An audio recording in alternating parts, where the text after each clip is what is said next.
12 months ago today, we stood in silence, fading further and further away, and refused to say goodbye for fear that the farewell might solidify our fate. I've knocked on every inch of this wooden vessel to keep that fear from coming true. Goodbye is such a definite word, an infinite word, an intimate word. Well, in case you hadn't heard, there are no waterfalls at the edge of the world that fall off into eternity. I'm bringing home scrimshaw to hang from the walls or the branches or the balcony. Father gave me 2 teeth from the beast they harpooned last week, and they've been flensing the creatures at dock while I've been trying to get my feet steady underneath these sea legs. I had a week or more to explore those foreign shores while the crew and the captain knocked at every brothel door, and I imagine I've got scores of siblings on this island, considering the captain is an island unto himself. Give it time. There are 1,000 orphans forgiving their fathers 70 times 7 times, and I met one of them that week who became a friend of mine. He reminded me of you. Don't be jealous, he wasn't quite as cute, and he didn't have a feathered headdress or the tomahawk that you've been using to build my shelter. God knows I'm gonna need it. Shelter.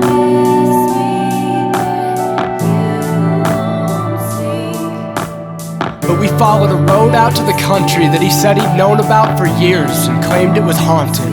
Boys always tell those tales when they want to put their arms around you. Monster films were made for men on first dates. Well, I went along. The landscape stood frigid, frost painted, and I contemplated the warm blanket that you would have been in all that cold.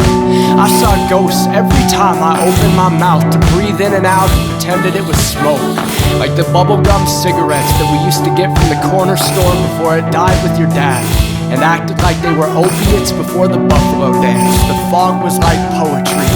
Difficult to define, but I am completely indifferent as to what it means so long as we are able to get lost in it. The boy and I met a mystic at the top of the mountain. The mist cut her straight in two, layers over her legs to keep the cold from coming through, but belly up, half a sundress. And she looked at us and said, "Get your head out of the clouds." So with the sun shining down, I've been thinking about what she meant. She gave a speech about separating herself and related it to the whales.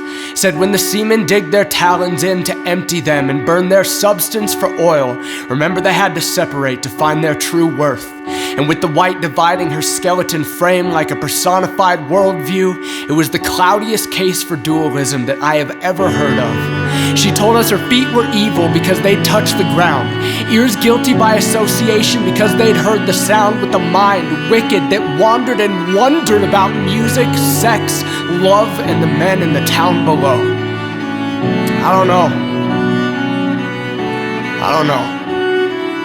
She sounds like my grandparents trying to distinguish between antique Negro spirituals, done damned to hell for a pagan drumbeat and unholy. I just hope that if we're a true reflection of some magnanimous other, I won't have to assume that every inherent longing will find me buried alive. You'd think that if God created everything good, she wouldn't stand up on a mountain proclaiming inanimate objects bad and demonizing the rest of creation like it's the tempo's fault she's stuck alone on a pedestal, cutting herself in half. I want to dance to the music, drink wine to the melody, make love in our treehouse and rejoice over our son with laughter someday. It's gotta come from somewhere. It makes me feel alive. She was kind, but I declined to follow in her footsteps, kiss the boy on the cheek, stick it to the man, so to speak.